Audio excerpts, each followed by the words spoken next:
everybody, my name is Kevin Halden, and welcome back to Nerdly Out Loud, the official channel of nerdly.co.uk, your favourite British home for all of your news, reviews, and exclusive interviews. We like to cover everything from the big budget to the low budget to the no budget, with a special keen interest on the lower end of the scale.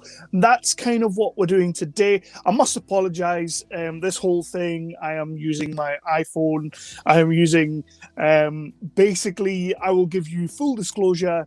The cave has taken, the studio has taken a bit more of a hit through Storm Arwen than I first believed. I'm going to be basically having to strip it back to the bare bones so that I can basically dry it out and then start rebuilding from the inside. So I'm going old school. This is about as guerrilla as it gets for me. It really does upset me to have to do this, but I have a fantastic interview with John Pollono, the director of Small Engine Repairs, that I need you to see, and I'm putting it out there. Today is Boxing Day. You'll probably see it tomorrow. I'll be putting it out there. I've edited the interview. The interview was fantastic. We did it about 3 or 4 or 5 days ago. Just such an amazing guy. And one of the things that I loved about this one was when I see a movie that really hits me where I live and really does knock me back for 6, I do like to reach out to the directors and either A, let them know that I love the movie, or B, see what the chances are that we can talk to each other and get something going on the channel. And 9 times out of 10, it's quite fruitful, and things end up happening. Sometimes things fall by the wayside. That's totally cool. All I'm trying to do is let these guys know how much I love their movies. And I just want to try and help promote. It's what I want to do. It's what Nerdly wants to do. So that's all good. But with John, I watched Small Engine Repairs, and I gushed over the movie. I loved the movie. I wrote a written review. I reviewed it on the channel as well. You'll see it down below. All that good stuff. I did all of it, and I reached out to the guy, and I didn't hear anything for a while. And you know what? It's no big deal. That is no big deal. These guys are just super, super busy, and I don't reach out to them with the expectation that they're going to get back to me.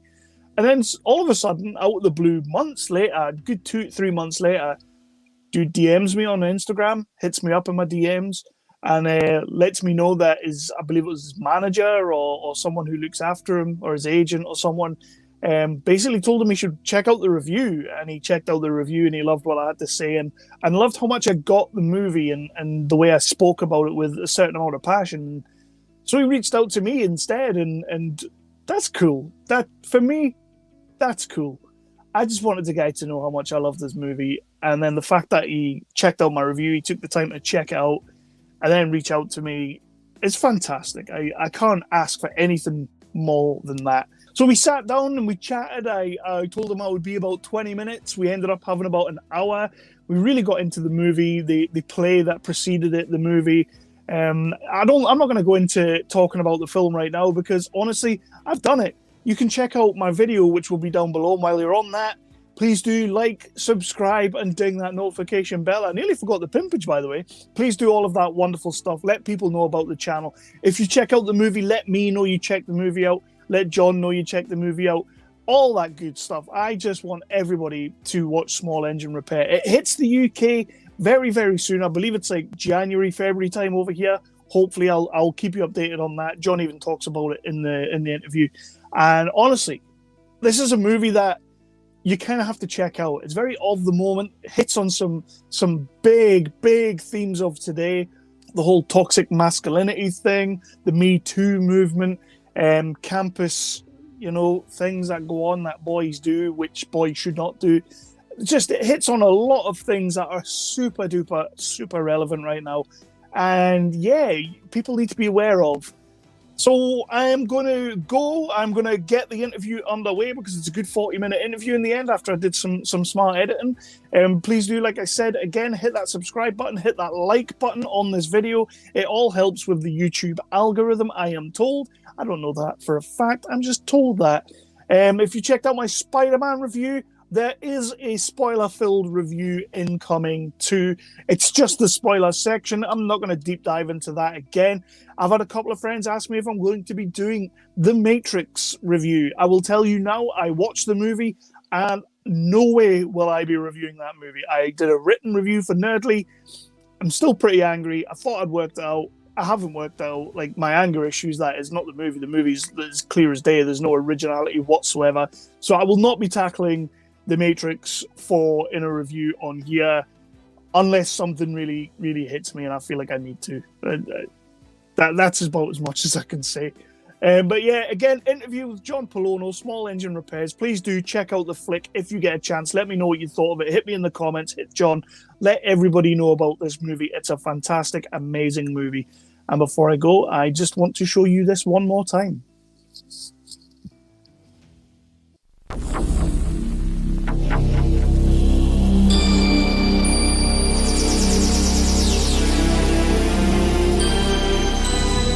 And now, our feature presentation.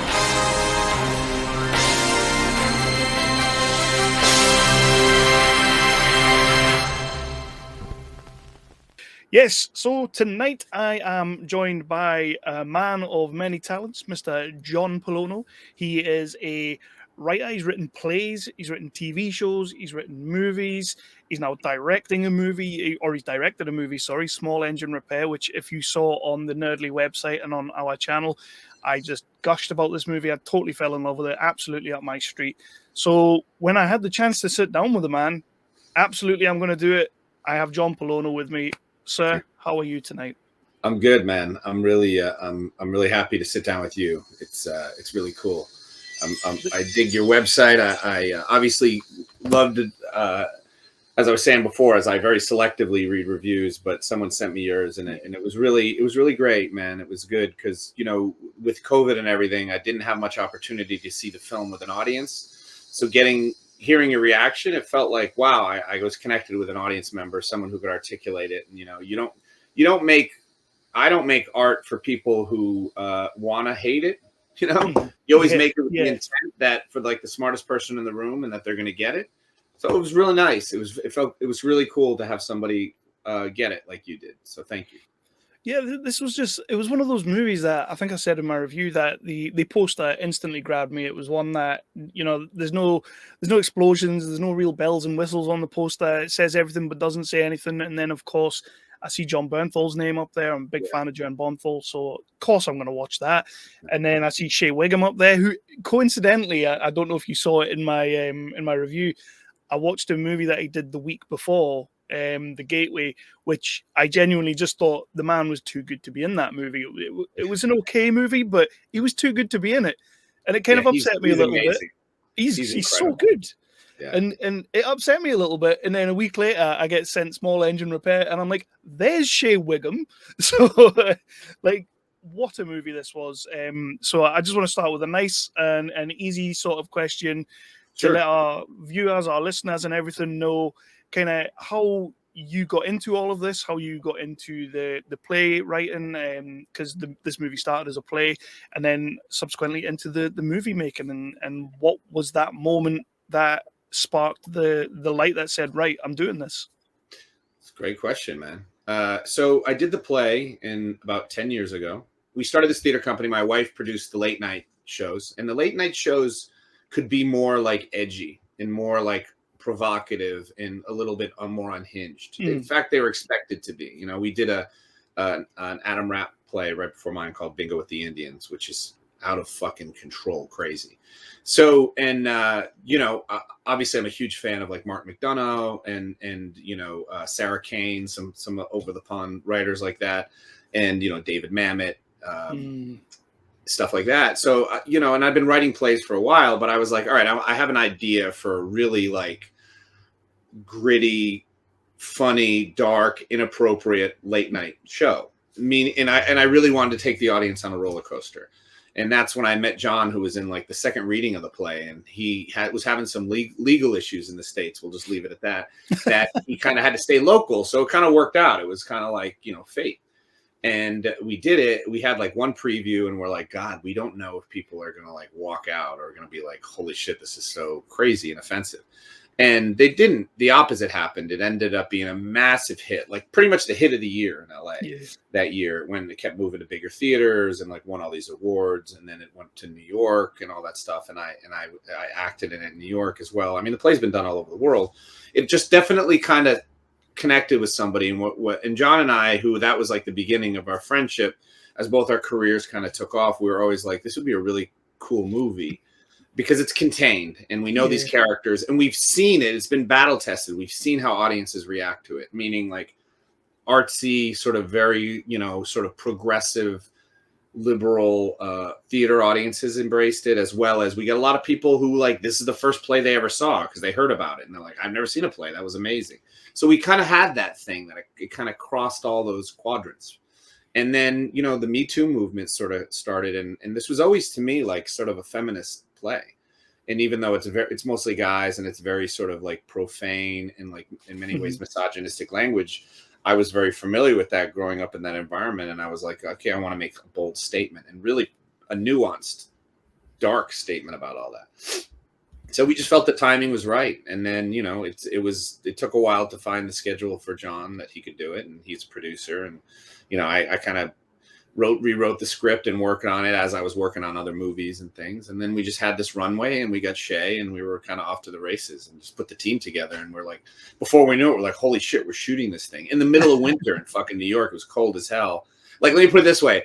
I wrote the script that took place in August because that's when I wrote it. And I was like, all right. And then they're like, okay, you're going to be shooting in the fall. And I rewrote it to the fall. And they're like, no, now we're shooting and it's snowing. So I was like, fuck it, let's make it Christmas. You know what I mean? Like, that's how flexible we had to be in the true independent sense. And then yeah, things aligned and we did it. And that was the shoot was incredible. We had unbelievable actors. I come from theater, so I cast theater actors, and I never directed a movie before, but like I tried to copy all the great directors I've worked with and cherry pick what I thought worked. And yeah, so that's kind of how it happened. It was kind of like, we were just said, let's just go for it, No, I love that. I love that, and as well, having to rewrite in the indie sense, like you say, and roll with the punches. Get to hit that Christmas audience as well. You could be the next Die Hard. Yeah, you never know, right? I always looked at it as a Christmas movie, but I don't know. It's definitely got that sitting round on Boxing Day feeling. Instead of watching your soap opera dramas, you watch Small Engine Repair. Well, man, I mean, the truth of it is like we knew full well with everything that this is not like a 2,000 screen multiplex movie. And I think of movies that influenced me, such as like Goodfellas or Reservoir Dogs, these movies, or even the Piano by Jane Campion, the movies that the first time I saw them, I was like terrified. And then I saw them again and I was like, oh my God, there's some real humor here. And then I saw it again and I was like, oh my God, it's all there. So we really wanted to create something that you would kind of discover. And because this isn't necessarily a movie that is in so many theaters that it does that. This is, look, I hope people discover this. It's a slow burn. That's all you can hope for, is that it'll slowly build up. And, unless you know how this goes with movies, unless you spend a gajillion dollars getting it out, which was virtually impossible for the pandemic. But I knew I could create something that, to your point, like, maybe it's a perennial. Maybe you whip it out next Christmas with your boys. You know what I mean? Exactly. So, in regards of the play, and obviously you would have done some rewrites for the movie. What was the inspiration for the play? Is there, like, did you live in a small town and you sort of, this was a story that you'd heard of, or was it just a very of the moment, this is what's going on, I'm going to write about it? It's a great question. I mean, it was really a confluence of a couple things. I have a daughter who was very young at the time that I wrote it. And, it's a very complicated thing when you're like a guy.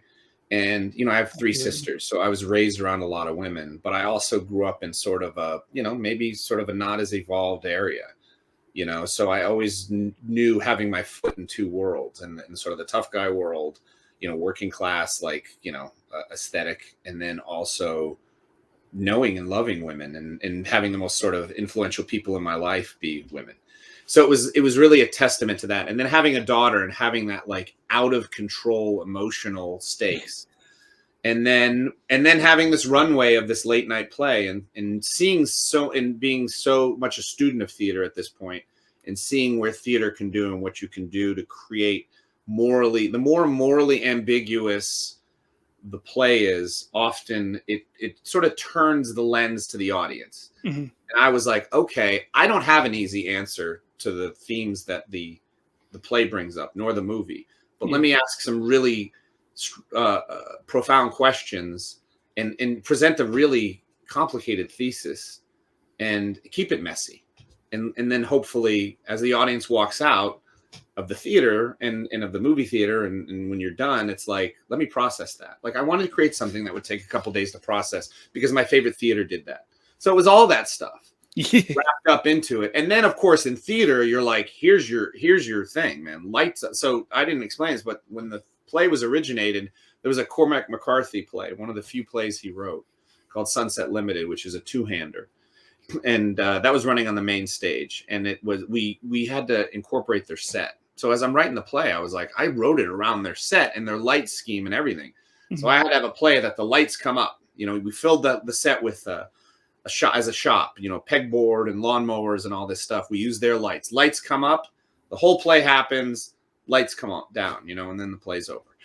So I had to use that. But and sometimes those limitations can really unleash creativity, because it's like, what are your assets then? It's the acting, it's the dialogue, it's the story, it's the tone, it's all that stuff. You can't rely on a lot of the theatricality that you can in other cases. And that was very much segued into the play. The biggest transition, the biggest change from the play to the movie is, in the play they only talk about Crystal and Karen.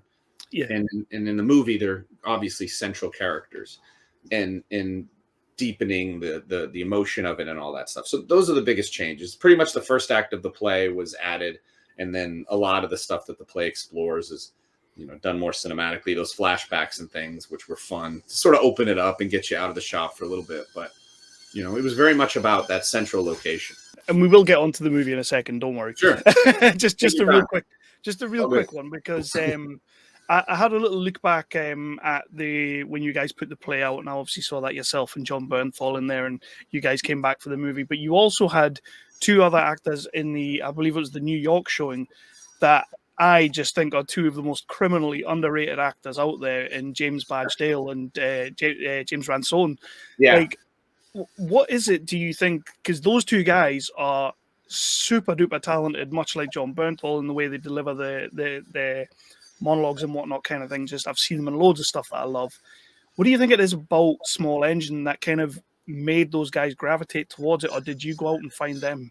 Well, so it's an actor's dream, the play, you know, guys, especially, or women, I mean, who could play it too, because it is really lights up. You're on stage the whole time. They're very, very complicated, naturalistic, grounded, flawed, beautiful characters. And that's why, you know, as an actor, that's what you're looking for.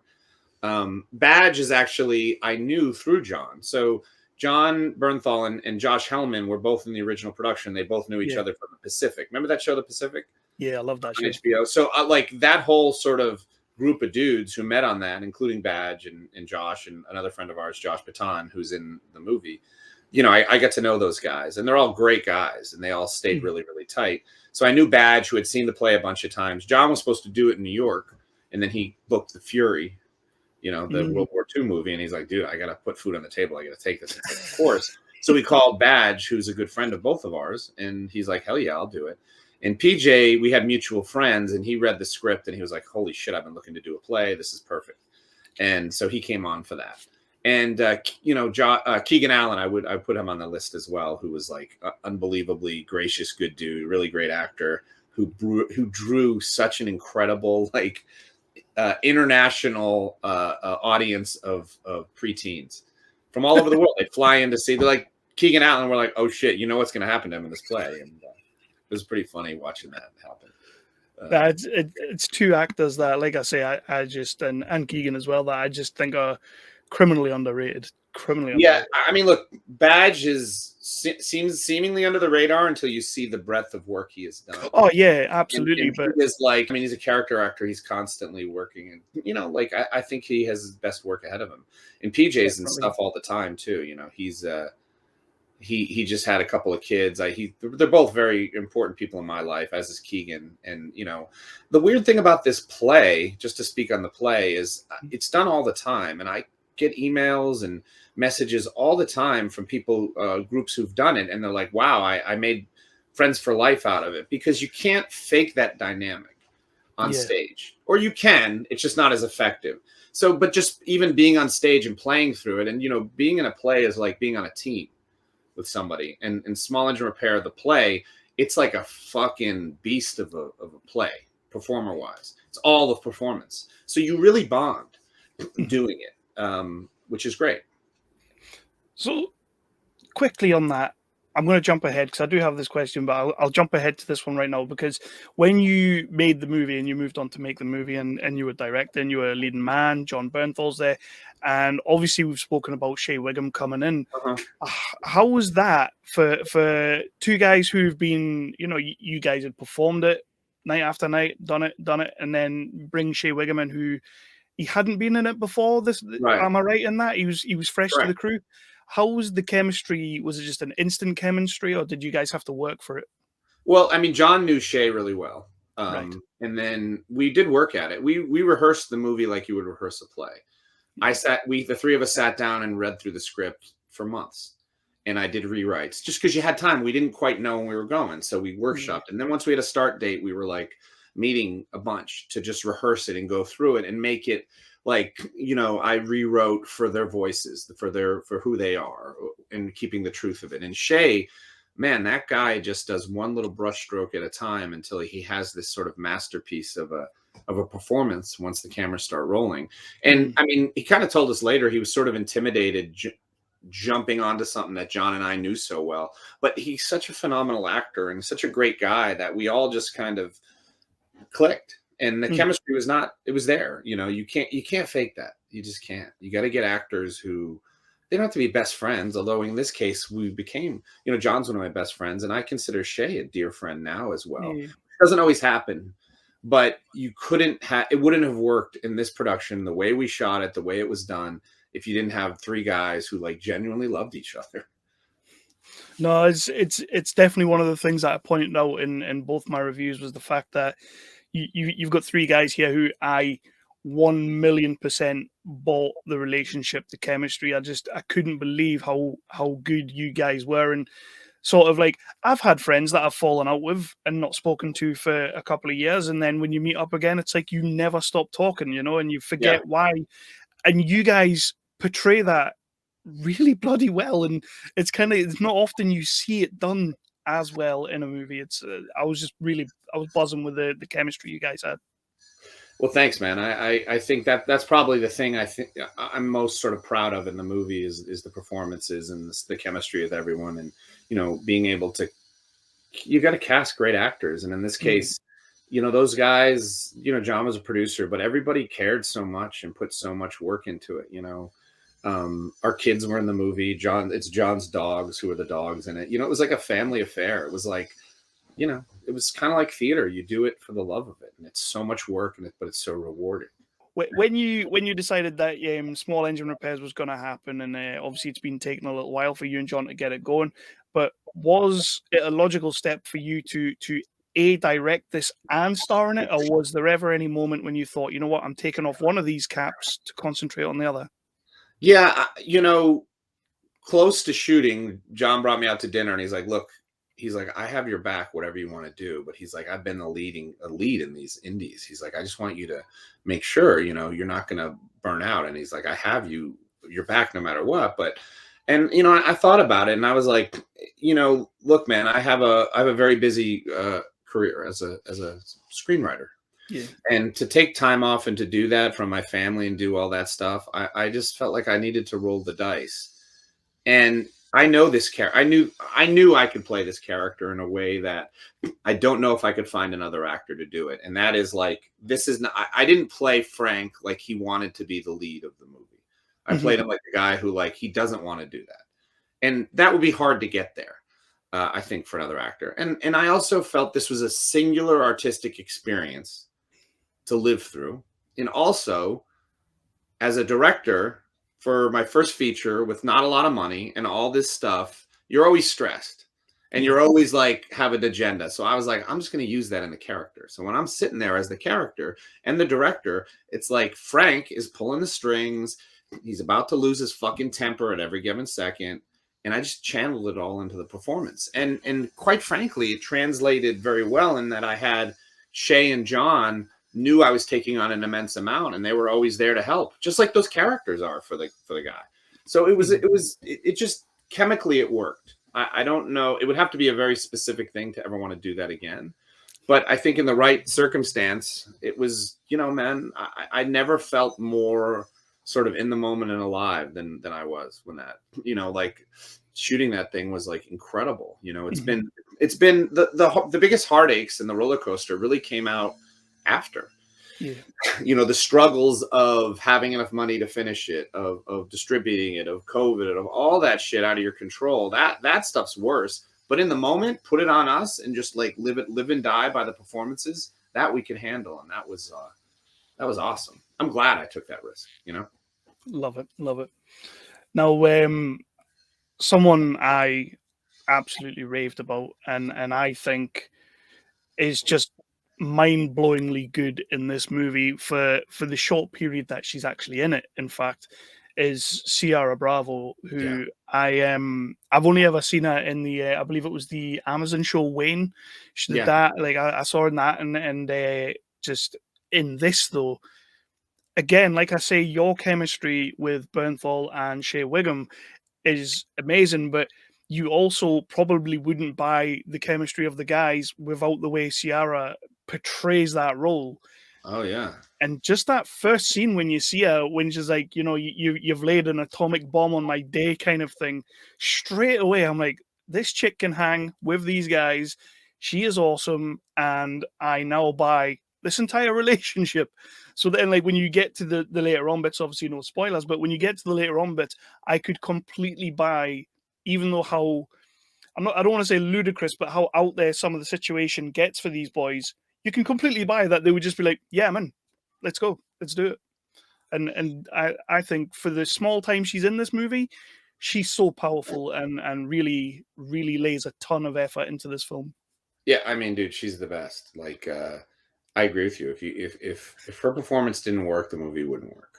She's the heart of it, and she's with everything that's at stake in the movie is because of her. And the audience needs to fall in love with her and understand her, and she needs to be quickly and a real person who makes mistakes, but is like, very complicated thing. And when you have a great actor like Ciara, the character on the page you can push it. You can shift it. You can do whatever you need to do, and she can handle it and deepen it. And she's remarkable. I'm very, very happy to have met her, work with her.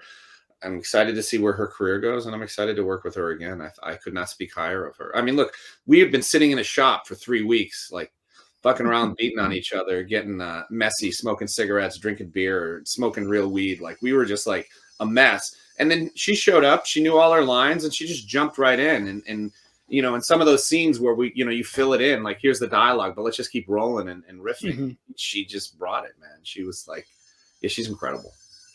For a character who, as you just said as well, a few minutes ago, like wasn't in the play, you only ever spoken about. How did you go about casting that character? Because it's someone that I guess you'd seen in your head, but you'd never seen portrayed. So how did you go about casting Ciara and making sure you got the right person? Yeah, I mean, so Deb Aquila, who is our casting director, who's a good friend of mine, but she's cast, look her up. She's cast probably some of your favorite movies. Yeah, I've seen the name. Yeah, she's great. So, and I've worked with her on some of my plays and things like that. And I just love her. She's like family. And interestingly enough, that there was a wealth of options for Crystal. There's some unbelievable talent out there. I've honestly found it in my experience that young actresses are more talented in general than young actors.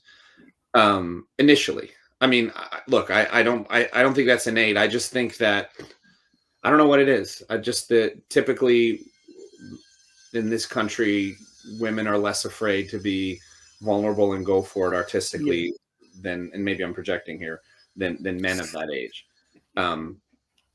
To that array of emotional intelligence that I saw so many young actresses have.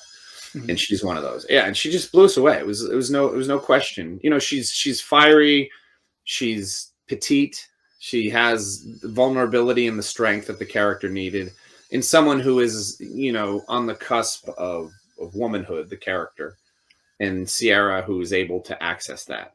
But, you know, Sierra in real life being a little bit older and understanding what it went for, and just did that. And, you know, and then you turn a camera on her and the camera loves her. And that's that X factor you just don't always know. Yeah, she's great, man. She's awesome. No, it's just a case of like I've seen Bernthal do his thing, and I always enjoy the shows and the movies that he's in. I've always got a kick out of him, but sort of the scenes around the table with the three guys and Sierra, like, you can really tell that when she's giving them shit, like she knows she can hang, and you guys know that she's got you, and let's just make this little powder keg of a relationship build, and I love it. And then when you go to the bar, it just gets even better, and then obviously the movie going forward just gets even better. We've spoken a lot about the people in the movie and some of the facets of it. What is your pitch for this movie? How would you get people to watch Small Engine Repair? I mean, I wish I was better at that. You listen.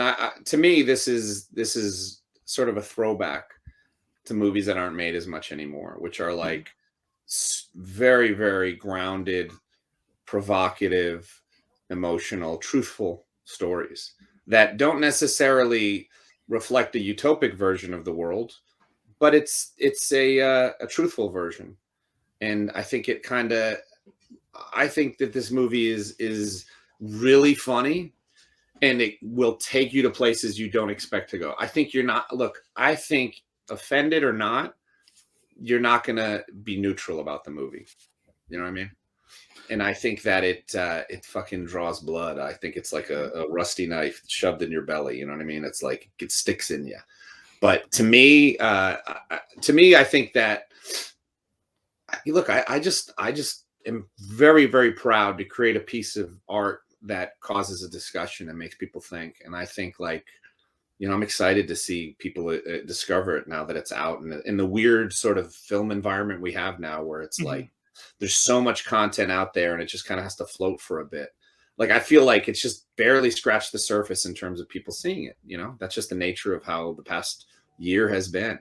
But I don't know. I think I hope it continues to find its audience of people who get it and want to talk about it and are excited about it. You know what I'm saying? Again, I made the play and the movie, honestly, I made it for the smartest woman in the room. I mean, I grew up with all these, surrounded by women, and I wanted to create something that, like, is really based on the type of stories and conversations they always told me that I felt guys weren't talking about enough. So I hope it, you know, I really want to, you know, get it out there more and more. So thank you for, and you know, whatever part you're playing and promoting it and getting it out there. I'm excited to see what motherfuckers over on that side of the pond think about this, man. Oh, we're gonna love it. We love this stuff. If it's dark but funny, we love it.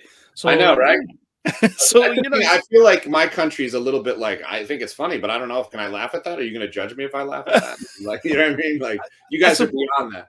I suppose as well, it's the themes that you explore in the movie are extremely of the moment. Just, there's no two ways about it. They're very of the moment, and I didn't really realize at first you were giving me a healthy dose of act right as I was watching it, because I'm sitting there and I'm enjoying what's going on. I'm enjoying the banter between the guys. I'm enjoying what Ciara's doing. And I'm like, oh, so that's what this movie's about. Oh, okay, because it's like you wrote this movie, the play, even back in 2010, 11, I think it was. 11, yeah. But it's just as relevant, if not more relevant, today than it would have been back then. And I think that's going to help it track. You know, when I listen. By the way, I totally agree with that. Unfortunately, I think these themes are more relevant. I think technology is more relevant. It was like when I wrote the play, it was Foursquare. Now it's, you know, Instagram and these other things. And look, I think, you know, people watch this 2 years from now, they'll be like, well, why wouldn't it would be TikTok or whatever the fuck the next thing is, which is fine. But you had to get one specific moment in time. But these things, like, these are all issues that, like, I dealt with when I was a teenager. but not without the amplification of social media and all this other stuff, and the sort of how, more importantly, I think that, and again, I'm not saying social media is binary. It's not good or bad. I think there's some great shit about it, but I do think it allows a dark impulse of humiliation, especially against women, amplify. And that's all we're talking about. But again, to what we were talking about earlier, man, is like, you know, I wanted to make a movie that I don't have the answers. Like, I feel like so many people want things tied in a little bow at the end and be like, oh, okay, that's what and they go on. And I'm like, no, like, it's trying to rattle you a little bit. It is a morality tale to shake you a little bit. There are no easy answers. And like, it's very easy to sit outside of the world of guys like this and judge them. But like, the movie brings you into them, and they are funny, and they are loving, and they do all that stuff, and they do make some bad decisions, and we see that. And this other guy makes some really horrible decisions, but everyone is like living in that. And it's like, it kind of lets an audience off the hook, I think, if you have a really morally binary answers for things. You know what I'm saying? I think that was really what drew me in, and it's in large part, we've not really spoken about your performance yet, but in large part it is your performance that really kind of drew me. I was loving the characters. I was loving John Bernthal Shea Whigham. You know, I was loving all that, and the relationship between the three of you, but constantly just. And you're saying like you're Frank is the character who's the leading man but doesn't want to be the leading man. Like you played him sort of like a coiled spring. But I have three daughters. One of them is 13. One of them she's literally just started using Instagram. She's watching things on TikTok. I'm still not happy about it, but she is. That's the way of the world. And as I was watching this movie, and I'm watching your performance, and I'm slowly beginning to realize what's actually going on. You did ask a lot of questions of me personally. I was sitting there like, what the hell would I do in this situation? Like, and my main thing was, I wish I had two buddies that would help me the way they're going to help him. But no, that's exactly what it is. And I think that's what drew me to this movie, and it just hooked me straight in. And as much as I've spoken about everyone else, it's 100% down to the way you played Frank. One question I do want to ask on that though is, you've played him in the plays, you've played him numerous times, you've now played him in the movie. You've lived with this character, I would say probably best part of your life kind of thing. Are you tempted to ever let Frank go? Oh yeah, sure. I mean, I think doing the movie to a large part was, I mean, look, you as an actor, you find facets of yourself and you in the character. I mean, Frank is a very dark version of an impulse that I have, and you know, I think it's relatable, but you know, you have to play the conflict and the flaw, and you know, I'm not like living like him, but you know, no, I know that there was an element, you know, the movie was a great way to sort of, hey, that's, you know, move on. Having done the play so much, it was really hard to walk away. But, you know, this was a way to sort of immortalize him in my version of him. Although the movie version is different than each iteration of the play, because, you know, all three of these characters are reflective of one another. So if you had a different guy playing Packy, Sueno and Frank would be different. If you had a different Frank, those two would be different. So they all sort of it's the unity of of those three characters together. They're like one character, and they're all sort of facets of one another. So this is the chemical version that you get when you got these three actors together. And you know, it was incredible. And it was easy to walk away knowing, like, it's like a mic drop, like, you know, it's just not going to get any better. You know, the character is much scarier to play in a movie than on stage, because on stage it's shorter, it's theater, you know, the movie's darker, it's more grounded than the play. The play is like, I can't believe they're doing that on stage. And in the movie, you're like, wow, we're really here, you know? But I'm not super methody in that sense. I just try to be truthful in the moment and do my work and live in it.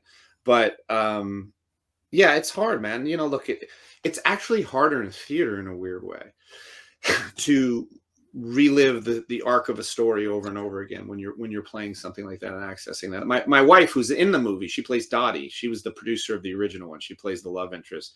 She did a play I wrote called Lost Girls, which is sort of a companion piece to Small Engine Repair. not as much of a thriller, but it's the same neighborhood, same themes, but from a female perspective. And that character gets put through the ringer in the play.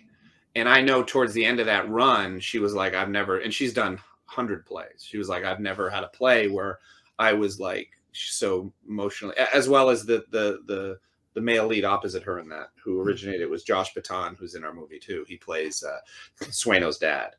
And they were both like emotionally just exhausted by the end of that play, because you're playing it in its entirety, the whole arc, every performance. Whereas as a movie, you're doing chunks and you're doing that. And I may like, oh, fuck, that moment's coming in 2 days, and you have a little preparation to it. But, you know, then you can have a glass of wine at the end of a day of a movie, and then tomorrow you're like, okay, I got that horrible monologue out of the way. Now tomorrow I'm done it. You know what I mean? Whereas in a play, you're like, oh, shit, I gotta go here again and again and pretend that it's just happening for the first time. That must be mad. That must be. Yeah, that must it's be fun, crazy. man. You should try it. Yeah, probably not.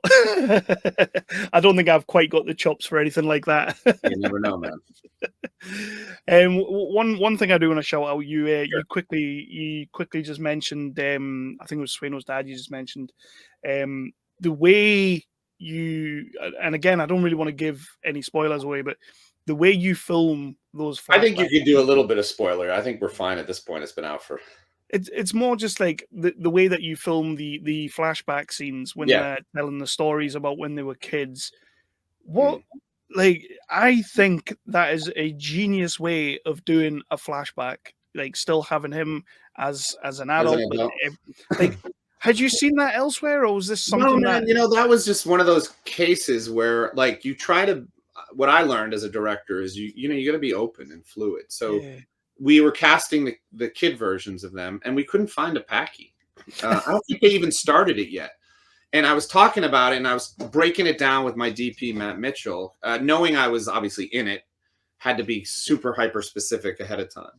And we were talking about that shot, and he's like, okay, so originally it was there were 3 kids, and then I had Shea as Packy, like in the scene narrating it, because he's so fucked up on drugs. He's in the scene narrating it and like looking it around like a lucid dream.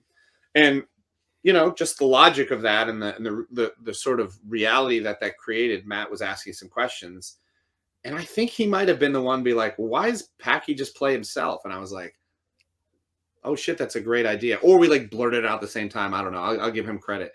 I mean, that one of the things about being the director, which I loved, is like, I'm open. Like everybody has, and like, you know, you take the idea that's best. It's creative Darwinism. And that was just one of those things where just sparks went off, and it was like, oh fuck, it could be funny, it could be cool. And knowing Shea, the performer, I just knew that he would like just slay that, and it would be ridiculous. And you know, man, the whole movie, I'm trying to find that, like, to your point, like that darkly comic, heart-wrenching thing, which again, that originates. Maybe it's just because I grew up in New England. It's the aesthetic you guys have. It's like you're a couple of pints in, and you guys just like your heart opens, and the music and the heartache and the horror and the humor all living in that soup. So that's what it is. You know what it is? What I didn't even think about. What you've just said right there. That is a perfect expression of that entire scene. Like, it is like you've had a few drinks, and then you've met a stranger, and then you're telling them the story, but you're reliving that moment as an adult. So you would be an adult in that moment. Yes. Damn. Well, and you know, that particular sequence to me is like it's a snapshot of what I feel is the theme, where what happened to those kids in that flashback, it's horrible and it's heartbreaking. But in present day, it's a bonding thing. Yeah. And if you really if you watch the movie again and you see when people are slapped, it's really telling a story. And when they're kids, it's the cyclicality of violence, and it's how we create humor and all this other stuff. It's funny, man, because in the limited reaction we've had of being able to, you know, again, because of COVID, not have. I mean, look, you do a play, you have an audience every night. We've had like 2 screenings of this movie, unfortunately, where you get to see that and then talk to people. But some people are absolutely horrified that scene is trying to find humor in child abuse. And honestly, I'm like, as a guy, trying to point out, like, because we are not always allowed to deal with our emotions in that environment, that you take a traumatic event and you try to spin it in a way that it's funny because we can laugh at something, even though we're crying underneath. And that is part of that caked on like masculinity that is part of the damage of these guys. It originated in that fucking awful memory that now they're doing, and they like hug over it and they laugh about it, as opposed to being like, wow, he shouldn't have done that. And Frank is like, you know what? My dad slapped the shit out of me, and that's why I'm so eager to slap people. You know what I mean? Like, you can see that line there. So anyway, I think that sequence, which was, you know, late in the shoot and like, fuck, like, by the way, that house, like, Aaron Blake, who's like my production designer, like she would go on houses for sale that are just sitting there. The house had not been touched from the 70s. No one wanted to buy it. It's just sitting there. They're like, can we Airbnb it for 2 days? They're like, sure. It's fully furnished. You know what I mean? Like, that's all there. The house where Swano's sisters were, like, it's incredible. Like, you know, you can't build that house. There's an independent film. You just show up. It's like, it's all there. It's crazy.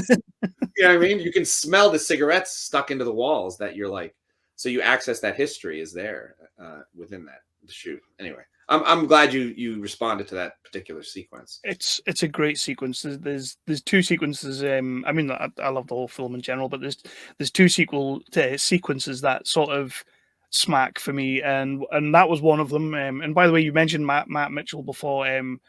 What a DOP you've got there, bringing this real gritty sort of realism to the movie and everything. It just looks gorgeous, and you know, in a nice dark way, I guess. It just looks nice. But the other scene as well was when you kind of have the story of how they're going to deal with this issue they've now created, and you realize that it's maybe not actually happening, kind of thing. I love that little sequence. Yes, it's funny. It's a little bit outlandish. It's dark as shit, but it's also funny as hell. I liked it. I really liked it. Right. I'm glad. I feel like I'm just going to sit and gush about this movie forever. Hey man, I'll take it. I gotta say, the hardest thing about this whole process is releasing something out into the ether and not really having that. You know, man, I was so excited to have that South by Southwest premiere and be in an audience. You know, just never had that, and you know, it's like I said. Hopefully, maybe a couple years from now, we can have a film festival and then do it when everyone's healthy. But I say that because I do appreciate the response, because you know, I make my shit for an audience, and that came from my roots in theater. Is like you know, you've kind of already answered this question, but I'm going to ask it again anyway, because I love the passion that you talk of this movie. You talk with so much passion about this movie, and it is a movie that you can feel the passion on the screen. You truly can. So I wanted to ask again, is there any one thing, it could be a scene, an edit that really worked, a particular line that gets delivered, or something happened between takes? Is there anything that is truly your proudest moment of making this movie? Jesus. So there's a sequence that exceeded my expectations. So when the guys are like, hey, this kid's coming over, and Swano's like, is there an old lady in the closet and they're smoking weed? I had written and shot, I was like, just a series of shenanigans, like fucking around, getting drunk, getting messed up, doing all that stuff. And I looked at it as in like, hey, these guys are finally able to let loose. It's sort of like Frank's like, hey guys, let's have a little bit of fun. It's the calm before the storm. And then in the edit, Christopher Bell, I had two editors. He was the initial editor, and he edited that sequence, and he put that piece of music in that we used in the film. When I saw it, I was like, oh, wow, this is, it's really heartbreaking. It's very sad. And what it is it became a much more profound moment where it's like these guys trying to recapture this moment of innocence, of love, of all that stuff, of being little boys in a way. And it became more beautiful and sad. It was a minor chord as opposed to like a rock and roll riff. Yeah. You know what I mean? Before everything that happened. And it really, I mean, look, I think that there are moments in the film that have better acting, more this and that. You know, the fight scene, I was really psyched about how messy and fucked up that came out. We used stunt choreographers from like the Marvel world, John New from Punisher and stuff, like incredible. But that particular sequence it just took a knife and it dug deeper.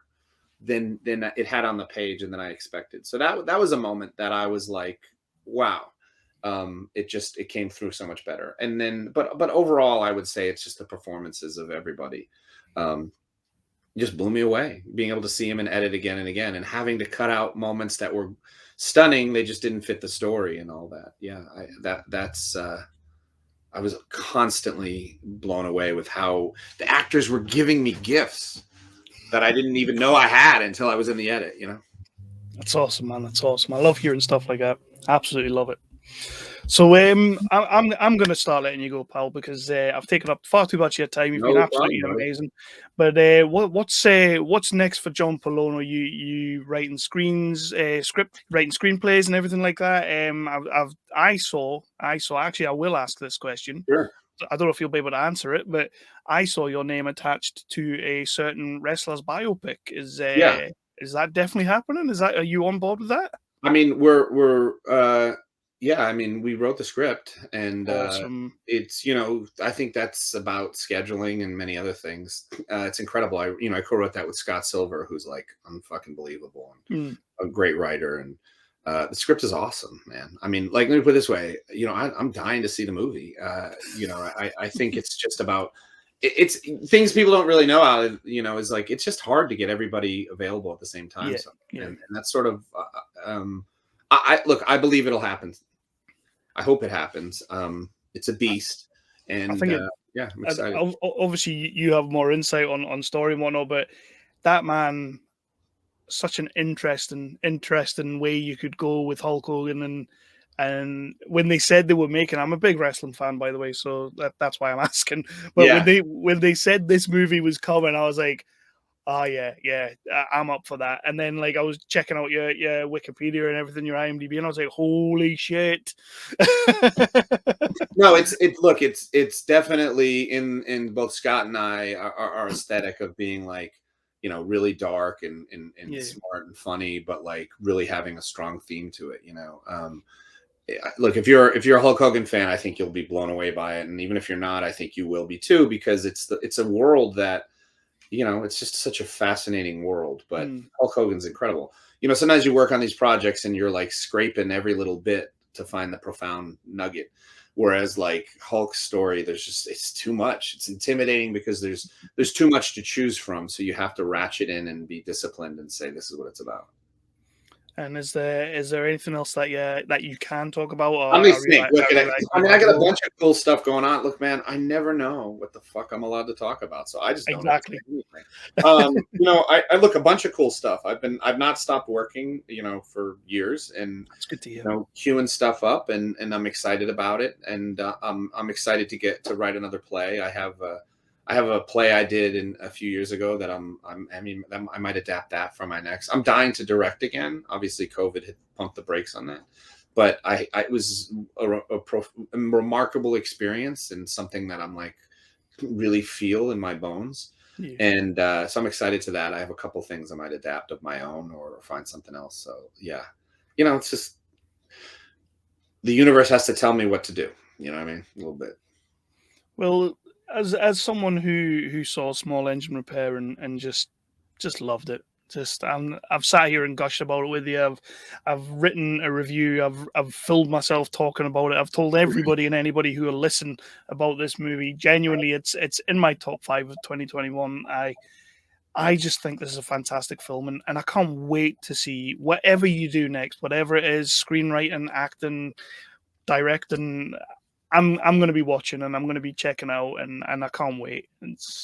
Dude, I appreciate it, and I appreciate you getting the word out on our little film and all that. And definitely keep in touch, and I look forward to coming on your show again at some point. And Thank you so much for reaching out.